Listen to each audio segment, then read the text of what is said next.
All right, ladies and gentlemen, we are going to talk here about 6 more amino acids, and I'm going to bring up some very important clinical implications of these amino acids. And as you know, even though step 1 is not really a clinical test, it does like to tie in basic science principles into clinical scenarios. So it's really important to be able to tie clinical scenarios to this basic science material. So all of this is going to be pretty high yield for your exam. All right, so let's start out with our first amino acid, and that is tryptophan. So we'll put it right here. Now, tryptophan is a precursor to niacin. Now, niacin is something that we do need to get in our diet, but we can make a little bit of it in our own body. Now, in order to do that, you do need 2 B vitamins, which is ironic because niacin itself is a B vitamin. And you require B2, which is riboflavin, and B6, which is pyridoxine. So niacin, as you're probably aware, is an important part of NAD, which has a role in energy, and NADP, which plays a role in reduction reactions. Now, tryptophan is also a precursor to 5-HT. Do you remember what that stands for? Serotonin. Now, the cofactors for this are also B6, and remember that BH4 tetrahydrobiopterin, we talked about that in the phenylalanine and tyrosine metabolism talk. That's also required here. Okay, so this is how we make serotonin. Serotonin is a very important neurotransmitter. Now, serotonin is broken down, and it's broken down into something called 5-HIAA. Now, here's the clinical implication that I was talking about, okay? Serotonin gets broken down into 5-HIAA, or 5-hydroxyindoleacetic acid, by an enzyme called MAO. Now, this is why we give MAO inhibitors to people who are depressed. Now, not only does MAO play a role in catecholamine degradation, but it also plays a role in serotonin degradation. When we give MAO inhibitors to people who are depressed, we can increase their serotonin levels. Now, this is why you can get serotonin syndrome if you're taking an MAO inhibitor. So that's very important to be aware of. Now, there are other enzymes that are involved in this. This is a multi-step process, but if you block any of those enzymes, and it happens that MAO is the one that we target, then you can result in serotonin syndrome. Now, 5-HIAA, why is that important? Because if you've got a patient that has a lot of serotonin in their body for whatever reason, it's actually 5-HIAA that you're going to be measuring in their urine. You're going to be measuring the breakdown product, kind of like how we measure those norepinephrines and VMA in a patient that we think has a pheochromocytoma. With serotonin syndrome or anything that causes elevated serotonin, we measure the breakdown product again here, 5-HIAA, and we measure that in the urine. So what's a case that we might want to measure the serotonin in somebody's body? If we suspect that they have a carcinoid tumor. Okay, so that's one place where we may measure this metabolite. So it's going to be elevated in carcinoid tumors. Okay, let's move on to something else. Histidine. So another amino acid, histidine. And histidine makes histamine. Okay, so that's pretty easy to remember.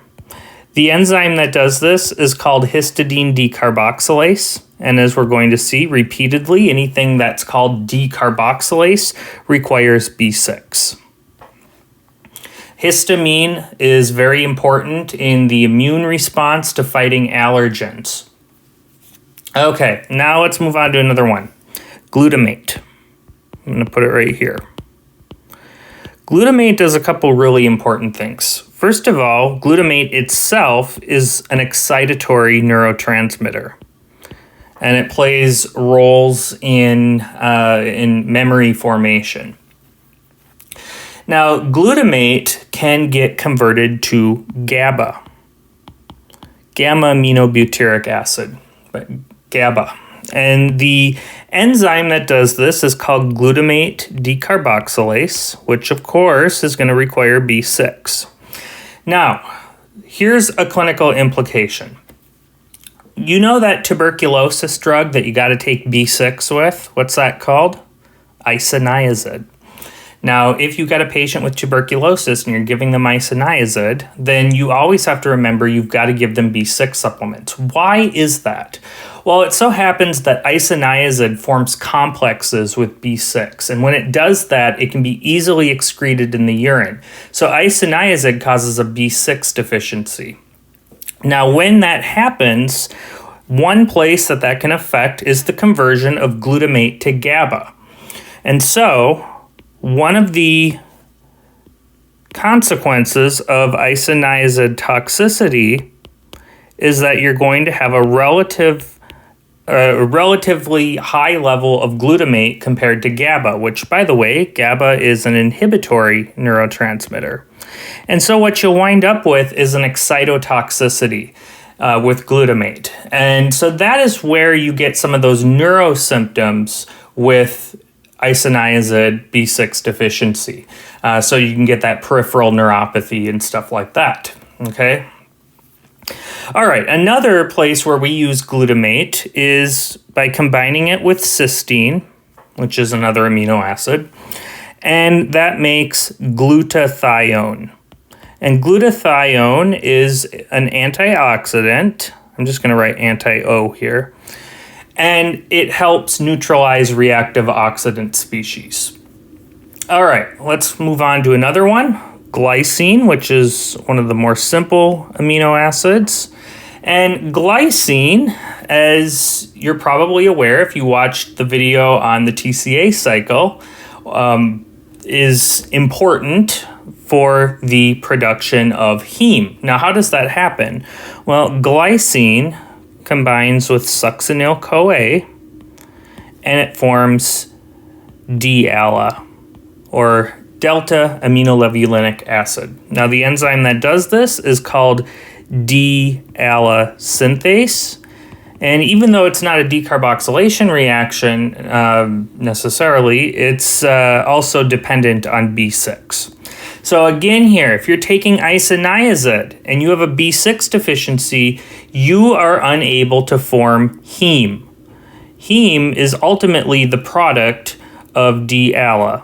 There are a lot of steps in that pathway in heme synthesis, and someday I'm going to make a video on heme synthesis. But remember that the last step of heme synthesis takes iron and incorporates it into heme. And so if you have isoniazid toxicity, you're not going to be able to do that, and iron is going to build up. You're unable to form heme, and that causes sideroblastic anemia. So with isoniazid toxicity, this is how you get sideroblastic anemia, which is characteristic of isoniazid. Now, this is also a way that you can get a congenital sideroblastic anemia, and this is the X-linked sideroblastic anemia. And it's just due to a defect in the D-ALA synthase. All right, now let's move on to our last one here, and then I've got a couple more clinical implications I want to bring up. So the last one is arginine. Now, arginine can be used to form creatine, and you might know of creatine if you ever talk to a bodybuilder. And the reason is because creatine is something that helps regenerate ATP into, by using creatine in its phosphorylated form. Okay, so creatine can accept a phosphate group and then transfer it to ADP to regenerate ATP. So it does this as phosphocreatine. Okay, why is that important? Well, if you want to build muscle, it's important, but clinically, it's important because the enzyme that kind of mediates all of this is called creatine kinase. And as you're probably aware, we measure creatine kinase anytime we want to measure muscle breakdown. So for instance, you may measure creatine kinase in a patient where you suspect they have rhabdomyolysis. Or you may measure creatine kinase, CKMB, in a patient that you suspect had a myocardial infarction. So that creatine kinase enzyme is going to be elevated in myocardial infarction, and then there's another just more regular creatine kinase that's going to be elevated in rhabdo. And that's because of muscle breakdown. This enzyme lives within muscle. So if that muscle is damaged, it's going to spill out into the bloodstream. Now, this is not, this enzyme doesn't really have anything to do with arginine. It has more to do with creatine, but creatine is a product of arginine, so I thought I'd bring it up here. Also, arginine is part of the urea cycle. So arginine will actually become ornithine, and that's through an enzyme called arginase. And in that process, it gives off urea. And as you're probably aware, urea is our way of getting rid of ammonia through the urine. If there's something wrong with the urea cycle, ammonia will build up. So this is a very important process. And then finally, arginine will help us generate nitric oxide. And it does this through an enzyme called nitric oxide synthase. And what happens is arginine is converted to something called citrulline. And in doing that, it gives off nitric oxide. Now, the important cofactor for nitric oxide synthase is tetrahydrobiopterin, but there are other cofactors that are involved. There's actually 5 of them, but the important one to know is tetrahydrobiopterin. All right, so we're going to delve into how nitric oxide exerts its effects, primarily as it relates to vasodilation. This gets tested on your exam, so you need to know this pathway. First of all, as we know, arginine is responsible for making nitric oxide. So it gets converted to citrulline, and that's through an enzyme called nitric oxide synthase. In particular here, we're going to call this endothelial nitric oxide synthase. Not super important. But remember, it's not the citrulline that's important, it's the nitric oxide byproduct. Now, nitric oxide will then diffuse from the endothelial cell into the smooth muscle cell that also is in the walls of arteries and veins. So nitric oxide then gets into the smooth muscle cell, and what happens there is that it activates guanylyl cyclase. Now, what does guanylyl cyclase do? Remember, adenylyl cyclase makes cyclic AMP? Well, guanylyl cyclase makes cyclic GMP, and it does that using GTP. Okay, so GTP to cyclic GMP. Now, cyclic GMP, similar to cyclic AMP, activates a protein kinase, but instead of protein kinase A, it's protein kinase G. So by using protein kinase G, it affects vasodilation. Okay, so that's how nitric oxide works. So vasodilation. Now, how do we regulate the amount of cyclic GMP? Obviously, we don't want to be vasodilated all the time. Well, what we do is we use something called a phosphodiesterase, and that breaks cyclic GMP down into a non-cyclic or 5' GMP. Now, here's where the clinical implications come in. Phosphodiesterase can be inhibited. There's a whole class of drugs that do it. And these are called the phosphodiesterase 5 inhibitors. It's a specific kind of phosphodiesterase that it inhibits. But these phosphodiesterase 5 inhibitors are commonly prescribed. These are sildenafil, also known as Viagra, and tadalafil, which is also known as Cialis. So what they do is they inhibit phosphodiesterase and they increase the amount of cyclic GMP, which promotes vasodilation. And that's a good thing if you want an erect penis, because it will increase the amount of blood flow to the penis, which then promotes erection. So, you know, when Viagra was first developed, it was developed to treat pulmonary hypertension. And the idea was the same. We want to vasodilate to reduce the hypertension. Okay, now another drug that is given are nitrates and nitroprusside. Nitrates are, so both of these act like nitric oxide, and so they promote vasodilation. But nitrates are typically given to increase coronary blood flow, and so by doing that, it helps relieve angina. Now, this is why you hear on Viagra commercials, do not take if you're taking nitrates for chest pain or for angina, because you're going to have all this extra nitric oxide and you're going to block your way of breaking it down. And you're going to cause serious hypotension.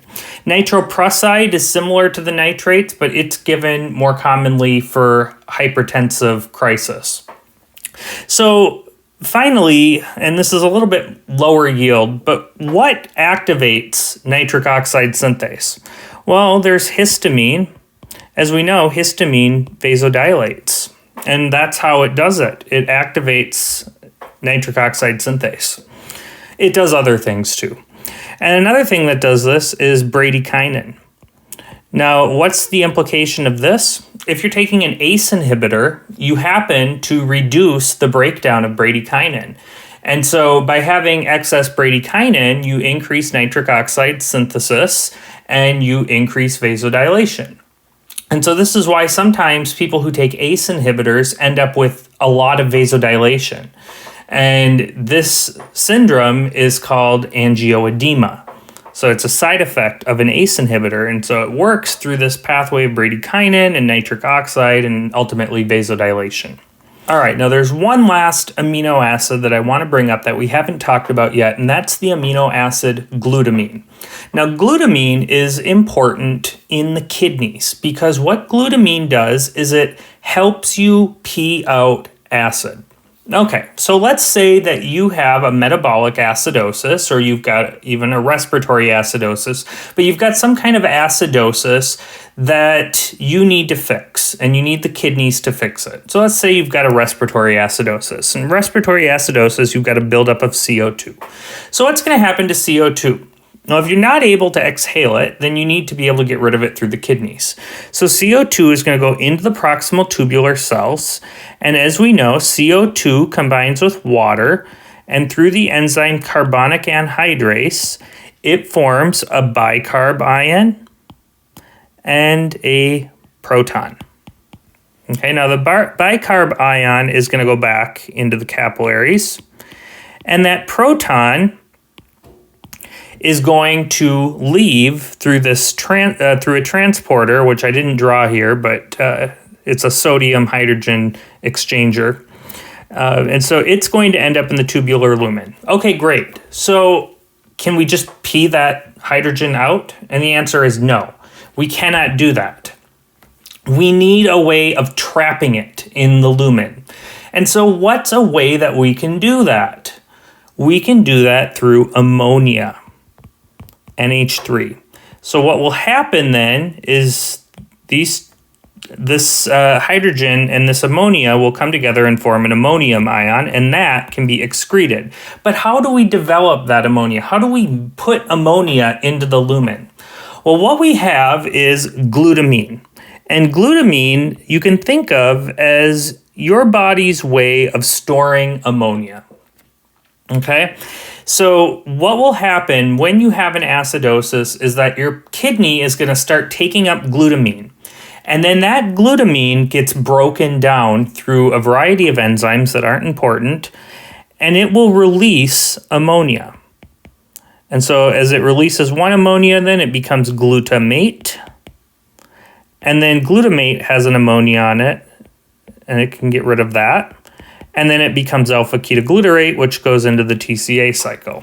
So by taking the ammonias off glutamine and off glutamate, you can put that ammonia into the tubular lumen, and you can then use that to buffer the acid and get rid of it as ammonium ion And so by doing that, it allows you to more efficiently excrete acid. So this is a very important mechanism that goes on in your kidneys as it relates to acidosis, and this can come up on your exam. So you should know that glutamine is an important component to help you get rid of acid in your urine.